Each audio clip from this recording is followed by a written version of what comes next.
Ladies and gentlemen, please welcome former United States Secretary of Housing and Urban Development, Dr. Ben Carson.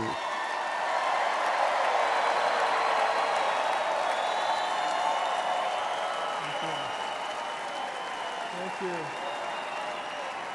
Thank you so much. Thank you. You know,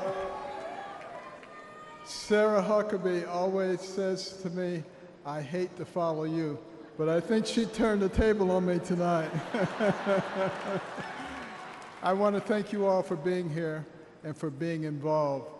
Like many of you last week, I watched with horror as the events unfolded in that Pennsylvania field. I saw President Trump, a dear friend, escape death by mere inches, and my thoughts immediately turned to the book of Isaiah that says, "No weapon formed against you shall prosper."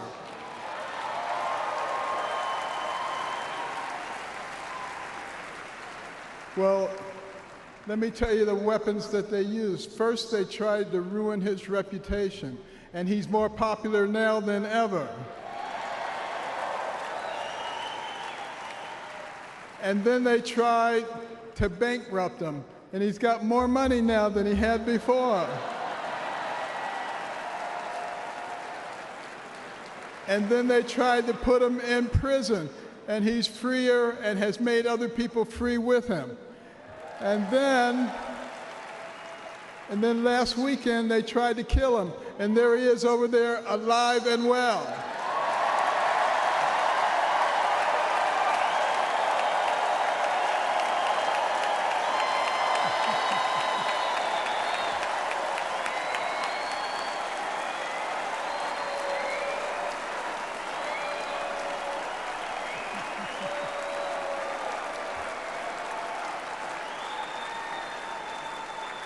You know, I have no doubt that God lowered a shield of protection over President Trump. And I join millions of Americans in thanksgiving for President Trump's safety. And I encourage you to join me in praying each day for his continued protection. You know, our hearts go out to the victims in the audience. Let's also pray for them and their families. These events have brought unusual clarity to the times we are living in. We have all harbored the nagging feeling that everything we love is slipping away. All you have to do is turn on the television. The free press, a pillar of any free society, has abused the public trust and resorted to lies, deception, and disinformation. They divide us along lines of race, class, and gender, rather than uniting us around our shared bond as Americans. Our government has been no better, shredding our Constitution and upending the rule of law. We have a wide open border, a broken education system, and chaos breaking out around the world. And on top of it all, we have a president who, well, if you can't say anything good, don't say anything at all. But ask anyone around the world, what does it mean to be an American? Most will tell you that it means unlimited opportunity, that where you begin in life doesn't dictate where you will end. That's the America I grew up in. In no other country could a poor inner-city kid raised by a single mom make it to an Ivy League school, then to medical school, become a successful neurosurgeon, run for president, and eventually become a member of the president's cabinet.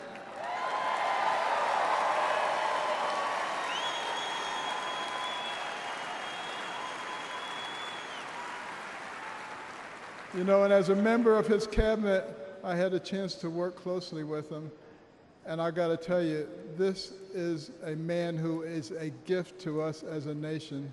He is very gifted, he is very smart, he is very compassionate, he cares about people. And I'll tell you, the first time I met him was before either of us got into the political arena, And we were at Mar-a-Lago, and someone came up to him and said, "Mr. Trump, Rod Stewart just walked in."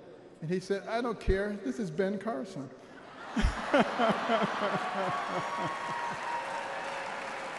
But I feel blessed that I've been able to live the American dream. But my story is moving further out of reach in America today. The lessons my mother taught me, like hard work and the value of well-rounded patriotic education and faith in God above all else, are being forced out of the public square. But we're all here today because we know we can bring these things back. By God's grace, we live in a country where the people rule. We have the power to choose the kind of nation we will be and the kind of men and women that will lead us. And today the choice could not be more clear. The most repeated phrase in the Bible is this: "Do not be afraid," or "fear not." It appears 365 times in Scripture, a reminder to live each day with faith, hope, and joy as joyful warriors for Christ.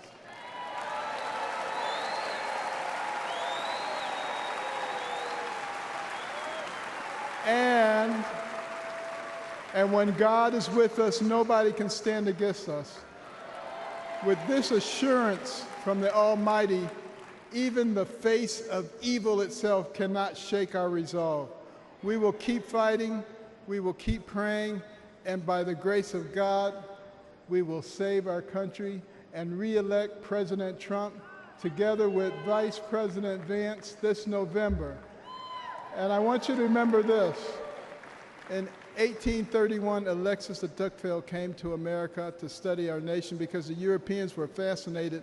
They wanted to know, how could a nation barely 50 years old already compete with them on virtually every level?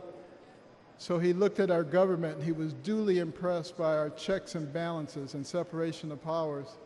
And then he looked at our business environment, and he was duly impressed by how we encourage entrepreneurship and innovation. And he looked at our educational system, and he was blown away by the fact that he could find a mountain man in the middle of the woods who could read, who could tell him about the Declaration of Independence. But the thing that impressed him the most was when he went to our churches, and he heard those inspirational sermons from the pulpits that inspired a ragtag bunch of militiamen to defeat the most powerful army in the world and gave the American people a moral base.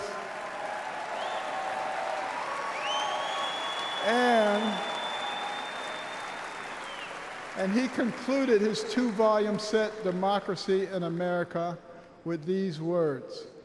He said, "America is great because America is good. And if America ever ceases to be good, she will cease to be great.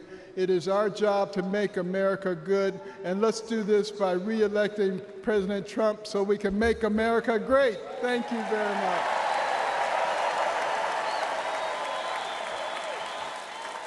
Ladies and gentlemen, please welcome